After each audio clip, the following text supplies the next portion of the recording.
Today's episode is all about trains. We will be going from Flinders Street Station to North Williamstown, where we will be visiting the Newport Railway Museum. So let's start the show.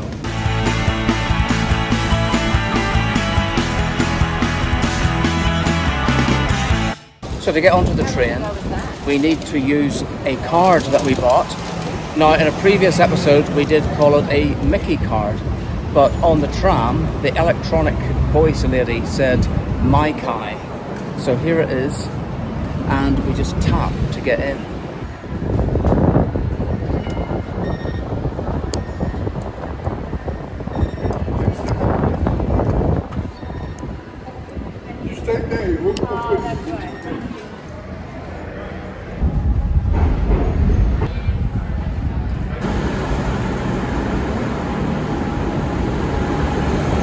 Ooh, that's an interesting looking train. That is the train to Werribee, sitting there. It's called Metra.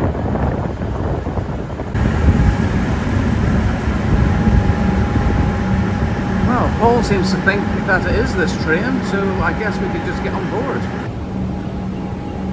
So I just asked the lady and she said this is the train to Williamstown. They just haven't changed the destination yet, so let's get on board.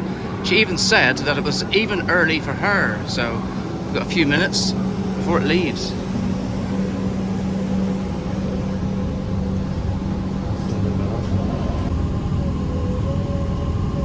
Quite wide trains, so there's a set of 3 seats on this side and 2 on the other. It's a real commuter type train, this. A workhorse.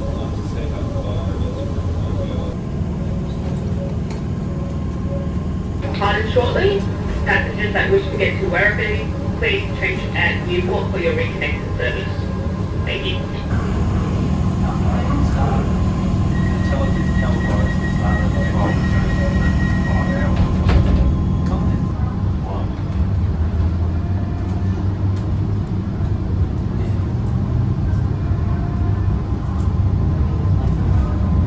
Service to Williamstown, stopping all stations direct to Williamstown.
So we're going to go to Locomotive 220, the famous Heavy Harry, the biggest locomotive ever built in Australia.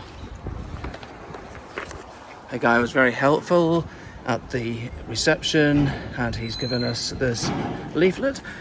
It cost $10 each to get in. That's pretty good value, Paul. So that is like about £5 each. And it's only open on Saturdays and select Sundays, I think. So we're here on a Saturday. And it just happens to be one of the hottest days. Yes, it is. So they've got water fountains to keep us hydrated. Can So, we go in? yes. We can certainly go up. Look at the size of it.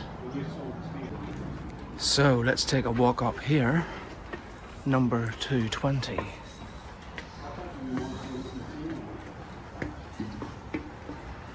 Hi, how are you? Good, thanks. How are you doing? Good. You're just about to go on your break, I think, aren't you? No, And then we come up. All good, mate. Welcome to the biggest steam engine built in the Southern Hemisphere. Wow. Thank you. And all this was made at the shed right across the road there on the other side of the museum. Oh, right. Oh, wow. So it's we're really lucky to have it here. It's a real showcase of everything they could do there. So when was it built? When was she built? Sorry, yeah, easy enough.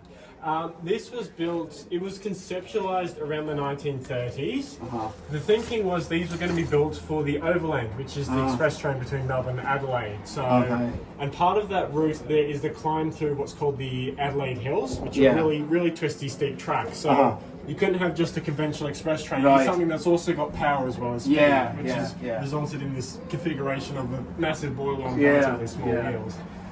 So this one was built in around, I want to say, 1940s.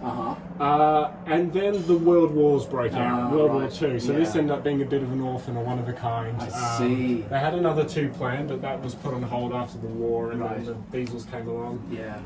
The reason I ended up with the nickname Heavy Harry was they did a test run out to Ararat, which was about halfway there. It broke a couple of the bridges along the way. The actual axle load was too heavy for them. So this ended up being used just on the northeast line towards Sydney. That was the only line at the time that could take its weight. Okay. Built for passenger, they ended up using it mostly for fast freight. About the 1960s, maybe early 1970s, it did its last commercial runs. Went to storage at Newport, and then a few decades later they gifted it to us here at the museum. Right. So Fantastic. really But yeah, it is the biggest steam engine built in Australia. It is the largest one running that has run in Victoria. There was one that was slightly larger in New South Wales, but that was built in Manchester and shipped over. Yeah. I'll crack the firebox open as well. So Okay. There's like a mammoth there. Oh, wow. Whoa. See if we can turn the... There we go. That's pretty That might awesome. help show you the depth of it. So that would have been full of fire when the whole thing's running. Oh, wow. You can imagine how hot that would have got. Yeah. There's some big cast iron doors you can shut on it. And I bet they maybe cook some bacon on there.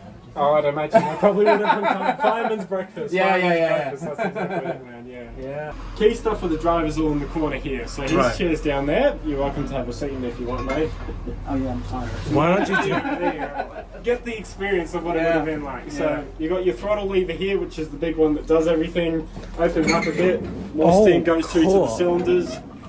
It's a bit stiff from years of you got a little, very rudimentary dial to show you how far open you got it on the top there. Lord. Yeah. Further open, more steam going through, the more power you can run to the engine. But yeah, and it's got a VR standard locking system as well. So once you've got it set, it's not going to move until you close it again. So that's easy. You got two types of brakes. One's just for the locomotive if you're trying to say slow down, and then the other one's for the whole train if you're trying to put it up to stop. Speedometer in miles per hour as was standard at the time, and they actually had a recording device, all analog, but that way they could check back. Oh, was he going too fast? Was he going too slow? A black box, if you will. For the time. Very simplified, but it worked. You've got whistle cord right above your head here. Sound the whistle if you want. Do that one. Again, we've got no steam, so nothing's going to happen, but you know. You've got the column there and about twice as much capacity in water. Always want more water than coal. If you run out of coal, you've got a dead engine. You run out of water, you've got a bomb. So that's always key. So do you know what this is? To stop the traffic? Yeah, do you know what it's called? No, I do not. It's called a semaphore signal. How do you know that? Because I watch a lot of train videos. Alright. Yeah. Look at all these locomotives. Yeah.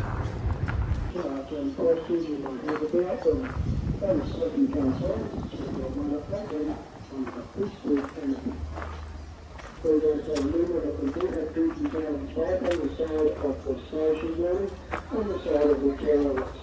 And those are those you can mention. Thank you.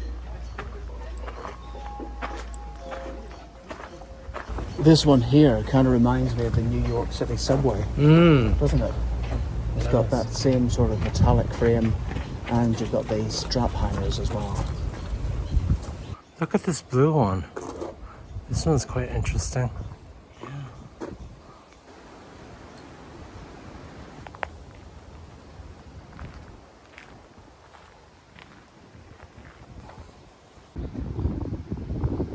Look at this one, Paul.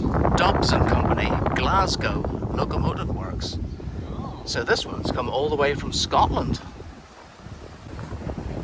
You're right, Marcus. It says the locomotive R704 was displayed at the exhibition of Industrial Power Festival of Britain, Glasgow, 1951.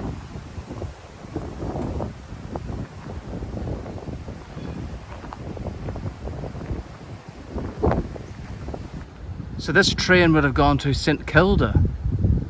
And you say there's a beach there, Paul? Yeah, there is. At St Kilda. This loco was built in Preston and then shipped to Australia. It's amazing just to think of the sheer weight of that being transported halfway around the world.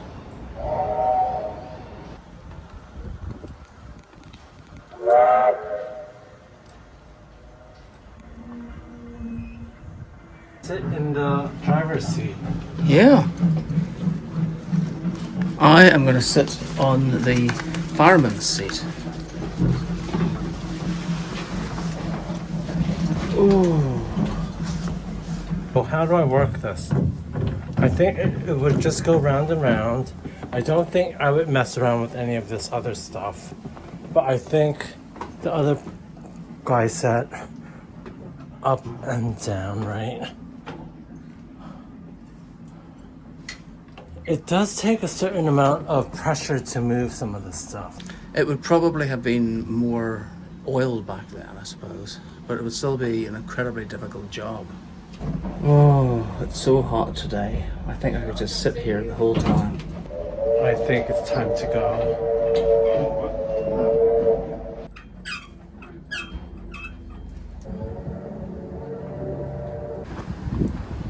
So this is the locomotive that we've just been on.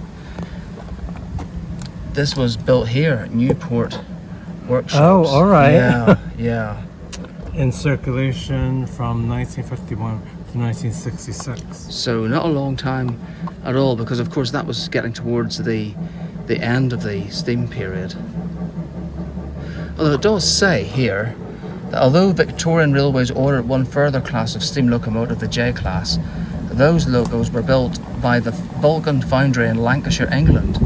Thus N432, that's this one, became the last steam locomotive to be built at Newport, marking the end of a significant era.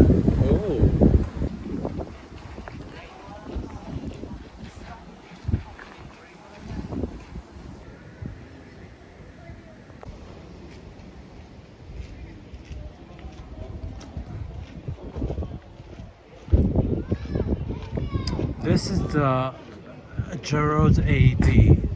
It is a locomotive X36. The locomotive was named after steam locomotive driver who, through his dedication, perseverance, and foresightedness, the museum now exists for your enjoyment. ARHS Railway Museum.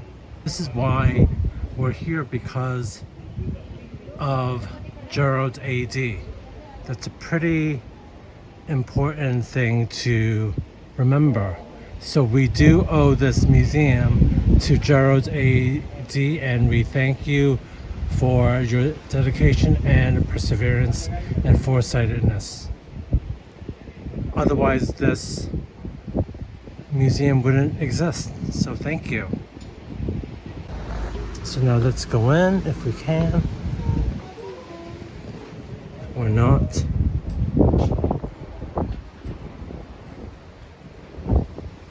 So the seats again, the fireplace, the gauges, all pretty well coated because I do smell a thorough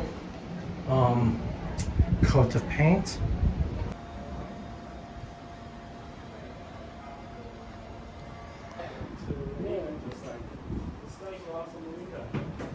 This was a sleeping car that was used on the Overland, which was our express train between Melbourne and Adelaide. So it's very much... Oh, cool. It would have been a 4-night trip at the time, so it's very much set up for all the creature comforts. So it's all lots of setups with little apartments, almost like you got beds, you got all that sort of okay. Right. That's pretty I awesome. call this one the Hogwarts Express. Yes. So what would this be then? So that was a sink. Oh, right. So this was our standard VR sink. So drop it down, you got the tap there, you could have your soaps, wash them. Oh, right. And then when you're done, you fold it back up and it drains back into the carriage. God, what a great idea. Yeah. So this is simple. Yeah. You've got things for like flagons and glasses, coat hooks, that sort of. Because you'd normally be 2-person apartment, you've got upper for the person who'd be on the upper bunk. Right. So 2 your own cupboards. Wow. Again, mirrors, vanity stands, all that sort of stuff. Does this open up or something? Because this seems like No, this is for the daytime. Then that's for nighttime. Exact same apartments. They just set up depending on when you're travelling. Yeah. So this you can see folds down to form the upper bunk, and then this one folds down to form the lower bed as well. Right. Yeah. because the configuration seemed a bit different because it wasn't like that size. Like the beds over there. So no, Because it's been set up okay. for So there's 2 functions for this. Yes. Okay. Because the idea is these were carriages for really long distance trips. Yeah, so you wouldn't be the sleeping idea- all the so time. you pay for your ticket, you'd say this was your apartment for the Yeah. trip. So if you're travelling Yeah. during the day, sit here. Yeah, You can pop it yeah. up for the window. If you're travelling during the night, you can pop that down for Yeah. some darkness, fold that down as well. Yeah. They've actually got vents as well on the top you could open if it was a really hot night, get some fresh air in going as the train's rolling Yeah. along. That was your wow. record. Yeah. So was it really expensive to travel on this? This particular one, because this one was first class, you would have paid a bit more. There were also stripped back second class versions, which again, it would have been expensive, but it was affordable. Right. So they would have a little bit less luxury, Yeah. but it would have been the Yeah. same bed, same carriage Same idea. design. Yeah. Just Yeah. everything stripped back. So Yeah. this might have been first or business class. Yes, this was very much first class. Yeah. The press tin didn't give it away. No, sorry. I didn't see that. Yeah, press tin, even like the light fittings, that's all made out of brass, all cast. Yeah. With all the patterns and the flowers and everything. All the first class amenities. Yeah. Yeah. All that. Speaking of which, every room's got a buzzer. Oh, right. And you've got a room number as well. And at the end of the carriage, there's a little office for the conductor. Right. Every first class carriage has his own conductor. Oh, wow. And he can come out and serve you. He's got a kettle in there if you need a Right. drink or anything in the night, if there's any issues. Yeah. Look at this. So these come down. Yeah. And then that would come down to make the bed as well. And you know that this is, you were saying this is the sink. Yeah. Is It's it? amazing. Oh, right. Yeah.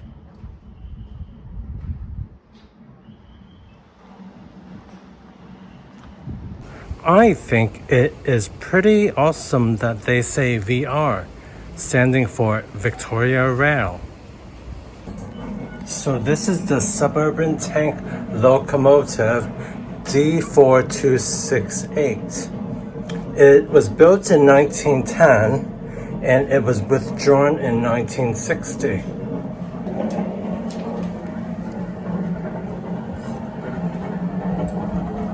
This is the Vice Regal Departmental Carriage Norman, built in 1890, withdrawn in 1963. I beg your pardon.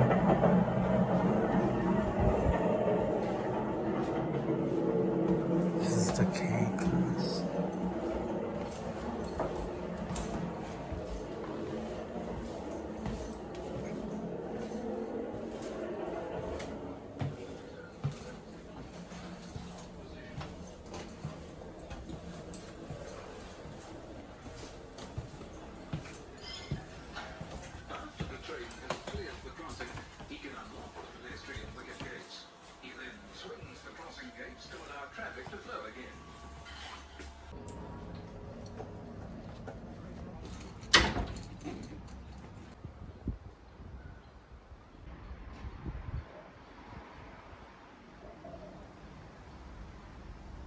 train thing that continues in the first class. Wow, I absolutely loved that and learnt so much about trains and the history of the railways in Australia.